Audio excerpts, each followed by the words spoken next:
それにデンジのいいとこが逆らわねえと。एनीमे सिर्फ एपिसोड का कलेक्शन नहीं होता। एनीमे एक प्रॉमिस होता है। एक ऐसा प्रॉमिस जो फैंस के साथ सालों तक चलता है।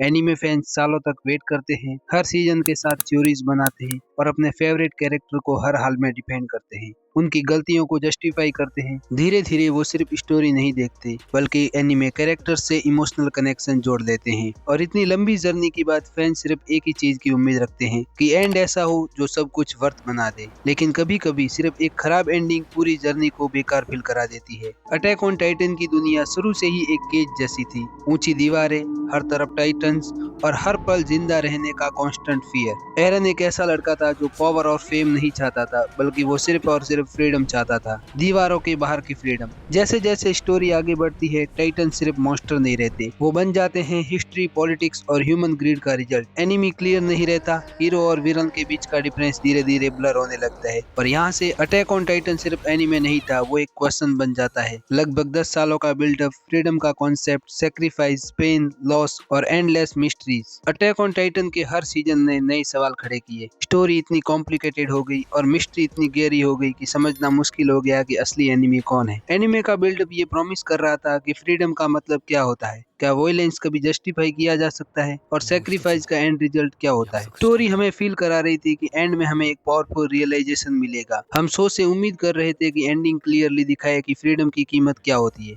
लेकिन जब अटैक ऑन टाइटन अपनी एंडिंग तक पहुंचा तो फैंस को सबसे ज्यादा ये फील हुआ कि फ्रीडम का कॉन्सेप्ट क्लियर नहीं रहता। एरन जो पूरी सीरीज में फ्रीडम के लिए लड़ता रहता है, एंड में उसके डिसीजन कंफ्यूजन लगने लगे। उसका रीजन ये दिया जाता है कि मैं ये सब दोस्तों के लिए कर रहा था, और कई फैंस के लिए ये कन्विंसिंग नहीं था। एंडिंग ने आंसर देने की बजाय फैंस को डिबेट करने के लिए छोड़ दिया। जर्नी पावरफुल थी पर एंड हर किसी को सेटिस्फाई नहीं कर पाया। और ऐसा ही एक और एनीमे है जिसकी एंडिंग ने सबको निराश कर दिया। उसका नाम है the promise Neverland. Promise Neverland का सीजन 1 एक माइंड गेम था। हर डिसीजन कैलकुलेटेड था, हर प्लान रिस्की था, और व्यूअर्स को ये फील होता था कि ये एनीमे उनकी इंटेलिजेंस की रिस्पेक्ट करता है। एनीमे में बच्चे कमजोर थे लेकिन दिमाग से स्ट्रांग। उनका एस्केप सिर्फ भागना नहीं था, वो एक साइकोलॉजिकल बैटल थी। लेकिन जब एंडिंग की बारी आई तो सब कुछ जल्दी जल्दी खत्म होने लगा। जो चीजें एपिसोड में फील होनी चाहिए थी वो सिर्फ समरीज बन के रह गई। जो टेंशन बिल्ड होनी थी वो स्किप हो गई। और ऐसा एनीमे जो पेशेंस मांगता था उसने पेशेंस रिवॉर्ड ही नहीं दिया। रिजल्ट ये हुआ कि फैंस को लगा कि उन्होंने अपना टाइम वेस्ट कर दिया। अब क्या आपको पता है कि टोक्यो गोल के सीजन 1 ने फैंस के दिलों में ऐसी जगह क्यों बनाई, और फिर सीजन 2 के एंड तक फैंस का सारा एक्साइटमेंट शौक में बदल गया। टोक्यो गोल एक ऐसी दुनिया दिखाता है जहाँ ह्यूमंस और गोल्स साथ नहीं रह सकते। गोल्स को जिंदा रहने के लिए इंसान का मांस खाना पड़ता है और ह्यूमन उन्हें मॉन्स्टर मानते हैं।